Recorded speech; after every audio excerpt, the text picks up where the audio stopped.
Hello, good afternoon.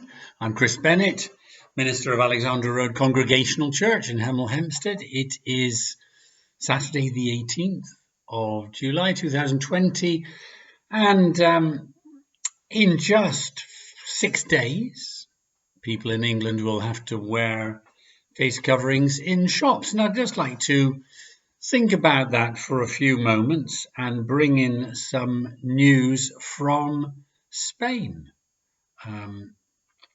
Why has the British government brought in the wearing of face masks in shops? Well, as far as I can tell, it's not that the scientific evidence has suddenly said that face masks are a very good idea. I believe that even the chief scientific advisor is saying it doesn't make much difference and is still saying that.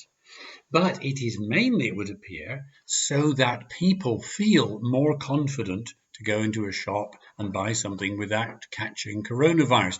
I can understand that, but it is interesting. It just shows us that the government has managed to scare us quite effectively, and a little bit of that no doubt was necessary. But now we're in a position of almost corporate national fear to some extent, and coaxing us out of it, getting us into a different emotional and psychological state is not proving terrifically easy, hence the face masks. I was reading the other day an article by Matthew Parris, the journalist, and he had been of late to Spain. He'd been down to southern Spain, down to Andalusia, where it gets really nice and hot, I gather, or nasty and hot on occasion.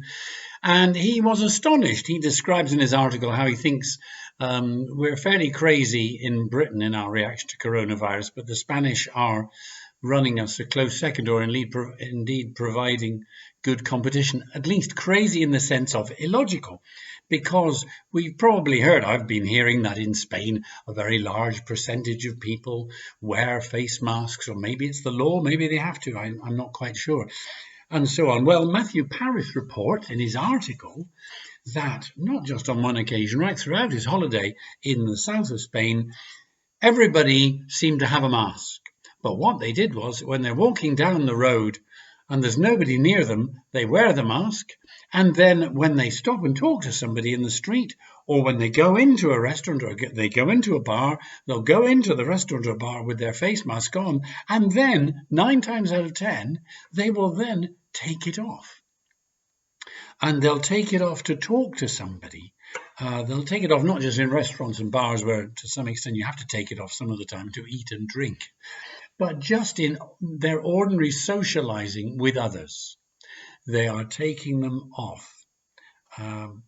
In other words, he feels that in effect, the mask has become a sign of social responsibility, but whether you only wear it when it's convenient. So on the one hand, you could say that's completely crazy. And Matthew Parris is not having a go at them, but he does say it's fairly crazy. He's even, he recounts in his article where people put them. The young cool dudes put them halfway up their arms, and he's even seen a gentleman with it stuffed in his pocket, outside pocket of his jacket, like the old handkerchief that never gets blown, never has a nose blown on it, etc. He recounts all of that. He's not actually having a go at them, though he is saying it's incredibly illogical that you wear it in the open air and then you take it off to go into an enclosed space. But thinking about it, I like the Spanish attitude, and I'm wondering whether we need something of that in Britain, or at least in England. You see, the Spanish attitude is this. Well, there is a pandemic on, and so we've got to be cautious. We've got to remind ourselves of a need to take some precautions. However, number one, we must socialize. We must be able to get on well with other people. And secondly, that though, of course, staying alive is good and important and generally to be pursued, staying alive for as long as possible in this world is not actually to be put as the absolute number one priority at all times. Some risk-taking and risking that you just might not live as long as you otherwise could in this world, that is a sort of risk, for all kinds of reasons, worth taking. That is in practice what the Spanish are saying, as reported by Matthew Parris from Andalusia. Well, as I said, I like that. I think there's a sense of proportion there. And indeed, I would say, and I'm a Christian minister, as I think I indicated at the beginning of this little video, I would also say that for whatever reasons, by whatever route, I don't think any more Spanish people go to Christian churches than English people go at the moment. But for however it's come about, I think there's something very Christian about the Spanish attitude. Number one, the Christian faith says that we're not just animals. We are creatures of God, made in God's image. And part of that image is community, is being in relationships with others. God is a relational God, Father, Son, Holy Spirit.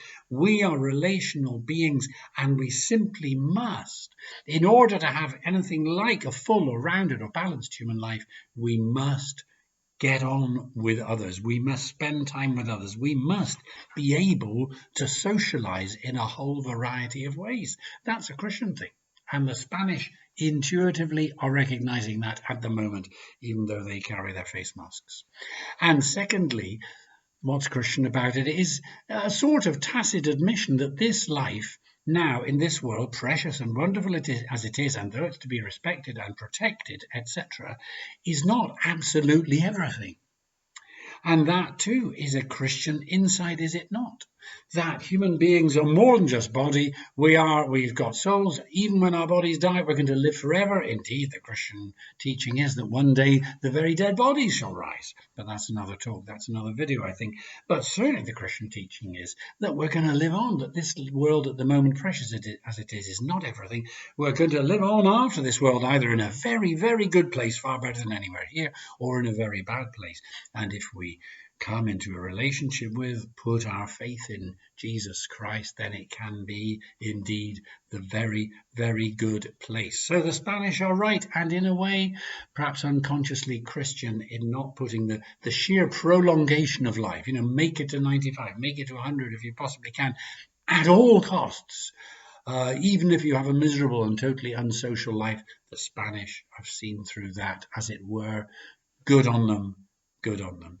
And then the other good Spanish thing is that they are realizing, those who are practicing this, that you have to take risks. We've had 30, 40 years of health and safety in this country, I suppose, and some health and safety is a wonderful thing. We should indeed be grateful for a certain amount of health and safety. But in our health and safety culture, it seems to me, we've got to a point where we really think that we are in charge. We can control how long we live. We can control our destinies and how long we live in this world. No, that's not right. There's an element of risk from our point of view, but it's not ultimate risk. We're not in charge.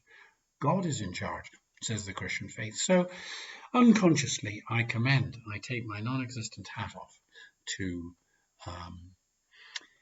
my Spanish friends and those I don't yet know. So in conclusion, I do hope that whatever the results of wearing masks in shops from next Friday onwards, which I will certainly obey out of respect for the government, even though I'm not over the moon about it being a brilliant idea, I will do that. But I do hope that it doesn't make us English people even more jittery about the whole of life than many of us have already become. I hope we can learn something from our Spanish friends. Thank you for listening, watching. See you again before long.